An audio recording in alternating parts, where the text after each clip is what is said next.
Hi, how's it going? Richard Kiston here. And in this video, I want to talk to you about what exactly is a reaffirmation agreement and what is it used for in a bankruptcy case. So in a bankruptcy case, generally speaking, and we're going to speak in the context of the Chapter 7 case, your debts are discharged, right? And the way bankruptcy works is that you can assume that the discharge applies to most debts. In the bankruptcy law, there's a limited number and category of debts that are not dischargeable. So some of them are going to include certain tax debts, if you owe domestic support obligations, if you've got like a judgment, personal injury judgment as a result of vehicular manslaughter because of drunk driving. So the law specifically categorizes and excludes certain debts from discharge. So even if you file for bankruptcy, they're not discharged. Now, reaffirmation comes into play when you have certain debts that are discharged, and the more popular ones include, let's say, for a car, if you're financing a car. If you're financing a car, right, you're paying monthly payments, and then you file for bankruptcy. This gives the lender the right to then repossess the car, right? At this point, when you file your bankruptcy and you get your discharge, the loan, right, your liability under the loan is discharged. So at that point, like, if you keep the car, then the lender has no ability to enforce the loan against you.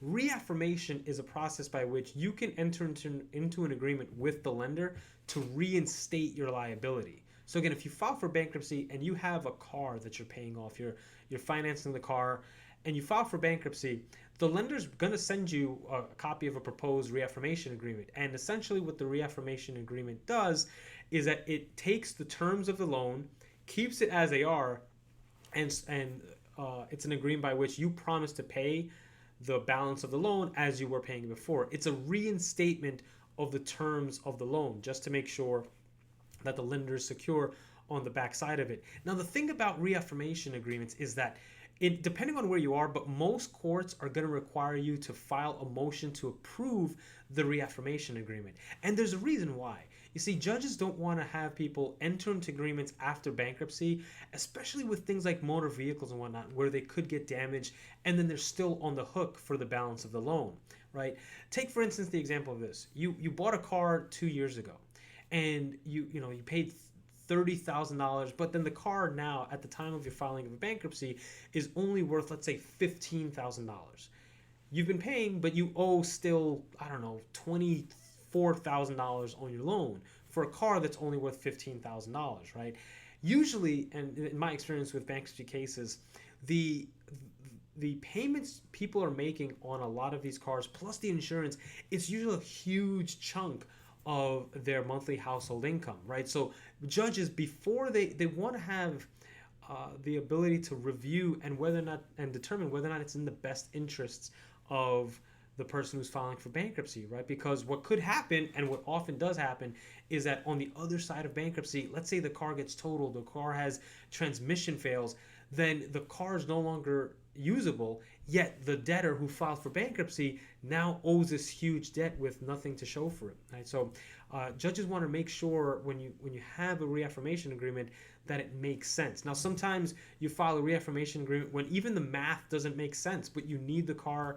Let's say you have children you have to pick up, you travel 40 or 50 miles each way to work, and you have like multiple stops, and the reason you have this car is because you've had prior cars that failed on you, and you get built-in service, I don't know, whatever it is. So there are circumstances where it makes sense.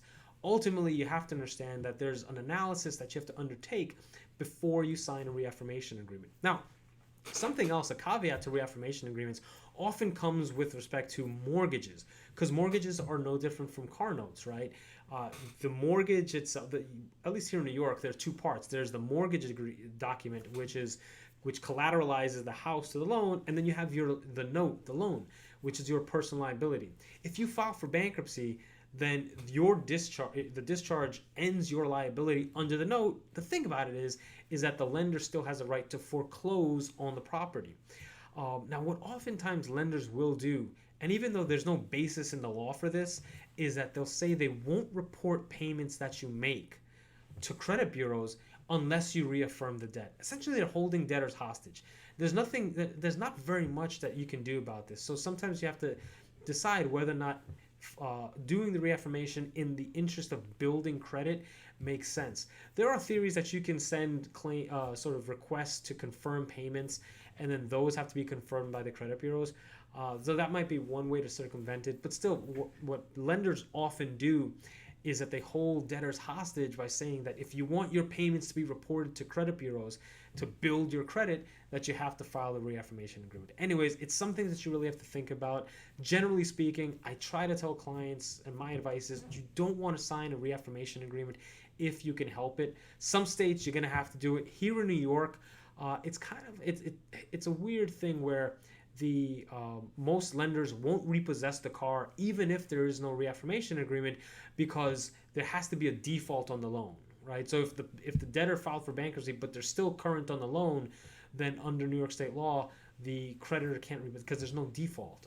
The idea that you are in default of the loan by filing for bankruptcy has generally been held unenforceable here in New York, but other states have different rules. So be sure to search on Google Scholar, and see if you can find any cases about whether or not filing for bankruptcy constitutes an enforceable a violation or a breach of a lease that of a financing agreement that you have. In which case, then, if you want to keep the car, then you may in fact have to file the reaffirmation agreement. So again, when you file for bankruptcy, the goal is to get a discharge of most, if not all, of your debts. The thing about some debts, especially secured debts, whether it's motor vehicle and whatnot, that you have to file a reaffirmation agreement to reinstate your liability. Otherwise, depending on where you are, you might be able to keep the collateral and continue making payments. Other states, you'll definitely have to file the reaffirmation agreement. And just know that creditors will hold people hostage to file the reaffirmation agreement to report their any payments to creditors. So it's just something that you have to be aware of. Just know that if you file for bankruptcy, especially if you have a car or something like that, there's gonna be a reaffirmation agreement proposed. You don't have to take it, but again, you just want to examine your state law or your local bankruptcy cases to see how the courts handle it. I think just generally as a matter of good practice, if you don't need to file the reaffirmation or there isn't some overarching reason why, then I would avoid it, because you don't want to have liability that follows you after bankruptcy, because you never know what can happen to something like a car or so.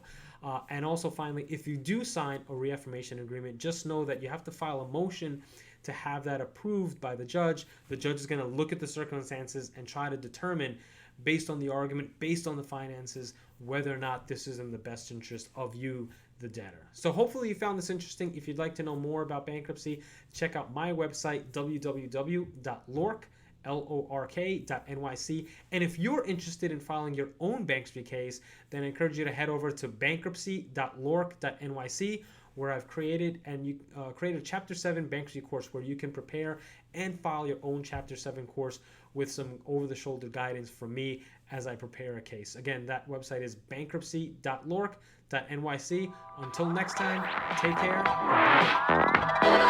be well.